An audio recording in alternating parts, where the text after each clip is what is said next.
कभी सोचा है कि आपके घर को रोशन करने वाली या आपके फोन को चार्ज करने वाली इलेक्ट्रिसिटी कहां से आती है? ज्यादातर तो ये अभी भी कोयला और तेल जलाने से आती है, जो हमारे ब्यूटीफुल प्लैनेट के लिए बिल्कुल बढ़िया नहीं है। लेकिन एक अलग तरह की एनर्जी भी है जो कभी खत्म नहीं होती और धरती को नुकसान भी नहीं पहुंचाती। मैं बात कर रहा हूं रिन्यूएबल एनर्जी की। चलो इन अमेजिंग एनर्जी सोर्सेज के पीछे की साइंस को समझते हैं और ये क्यों सिर्फ एनवायरनमेंट के लिए ही अच्छे नहीं हैं, बल्कि इंडिया के फ्यूचर के लिए भी बहुत जरूरी हैं। मेरे साथ एंड तक बने रहना, आप इसे मिस नहीं करना चाहोगे। सबसे पहले सोलर एनर्जी। सोचो जरा, हर रोज सूरज हमें इतनी एनर्जी देता है जितनी हम कभी यूज भी नहीं कर सकते। लेकिन हम इस सनलाइट को इलेक्ट्रिसिटी में कैसे बदलते हैं? यह सब होता है एक चीज की वजह से जिसे फोटोवोल्टिक इफेक्ट कहते हैं। सोलर पैनल्स सिलिकॉन जैसे सेमीकंडक्टर मटेरियल से बने होते हैं।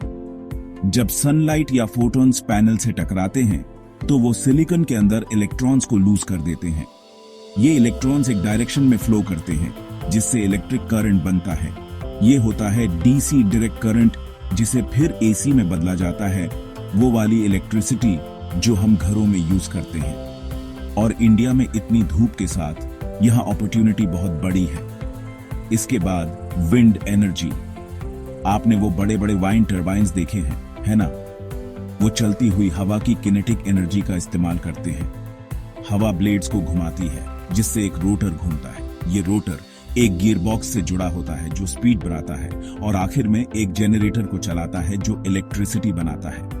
इंडिया की लंबी कोस्ट लाइन और खुले मैदान इसे विंड पावर के लिए परफेक्ट बनाते हैं।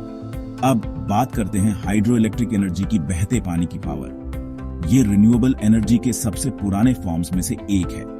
नदियों का पानी ऊंचाई पर डैम्स में स्टोर किया जाता है। जब इसे छोड़ा जाता है तो ग्रेविटी उसे नीचे खींचती है और तेज बहता पानी नीचे लगे टर्बाइन्स को घुमाता है। ये टर्बाइन्स जनरेटर्स को घुमाते हैं जिससे बहते पानी की एनर्जी इलेक्ट्रिसिटी में बदल जाती है।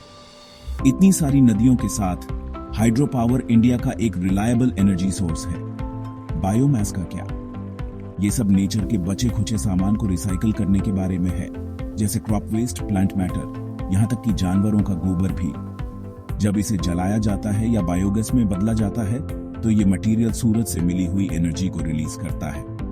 बायोगैस मीथेन और कार्बन डाइऑक्साइड का मिक्स होता है, खाना पकाने या इलेक्ट्रिसिटी के लिए परफेक्ट। ये तो दोनों हाथों में लड्डू है, क्लीन एनर्जी भी और वेस्ट और पोल्यूशन भी कम। और आखिर में जियोथर्मल एनर्जी, धरती की अपनी गर्मी। जमीन के बहुत नीचे गर्म चट्टानों और पानी के रिजर्वोयर्स में बहुत ज्यादा एनर्जी होती है। कुओं से ऊपर लाई गई स्टीम या गर्म पानी टर्बाइन्स को घुमाते हैं जिससे इलेक्ट्रिसिटी बनती है। कुछ जगहों पर यह गर्मी सीधे घरों को भी गर्म कर सकती है।